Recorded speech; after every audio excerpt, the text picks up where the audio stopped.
তো বন্ধুরা, আজকে আমি পমফ্রেট মাছ রান্না করা তোমাদের সাথে শেয়ার করছি। আর এদিকে এই গান্ধারি মাছ আর চিংড়ি মাছগুলোও পরে শেয়ার করব। এগুলো ধুয়ে রেখে দেবো। আর পমফ্রেট মাছটা লবণ হলুদ ধুয়ে লবণ হলুদ মাখিয়ে রেখে দেবো। তো মাখা দেওয়ার পরে তারপরে আমি ফ্রাই প্যানে একটা একটা করে ভাজবো। কারণ হলো ফ্রাই প্যানে আমি মাছটা ভাজছি, পমফ্রেট মাছ নরম হয়, তো একটা একটা করেই ভাজতে হয়, তাহলে একটা মাছও ভাঙবে না। এই ফ্রাই প্যানে আমি এর জন্যই মাছ ভাজি। সামুদ্রিক মাছ, যে কোনো সামুদ্রিক মাছ আমি এইভাবে ভাজি, তাহলে ভাঙে না। তো যাই হোক, এখানে 500 গ্রাম মাছ আছে। এরপরে কড়াইতে তেল দিয়ে দেবো। তেল গরম হয়ে গেলে কালো জিরে ফোড়ন দিয়ে একটা গোটা পেঁয়াজ কুচি দেবো, একটু ভাজা ভাজা করবো। আর এদিকে কী মশলা দিই চলো দেখো।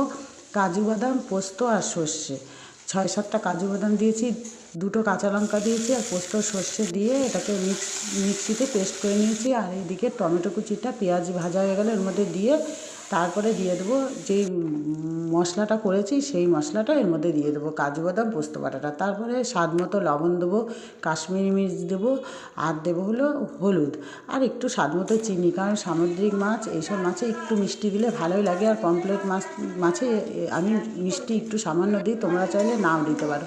তারপরে মশলাটা যখন কষানো হয়ে যাবে তখন এর মধ্যে আমি জল দিয়ে দেবো, একটু হালকা করে ভেজে নেব।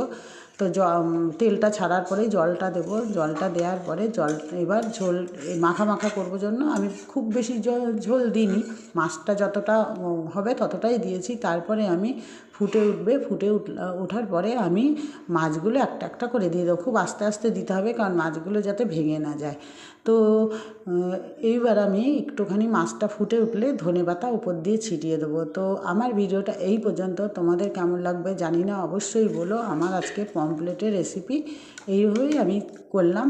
তো এই মাছটা খুব ভালো লাগে খেতে এমনিতেই। আমি সর্ষে পোস্ত বাটা দিয়েই করি, আর কাজু বাদামটা দিলে টেস্ট হয়, এর জন্যই কাজু বাদামটা দেয়া।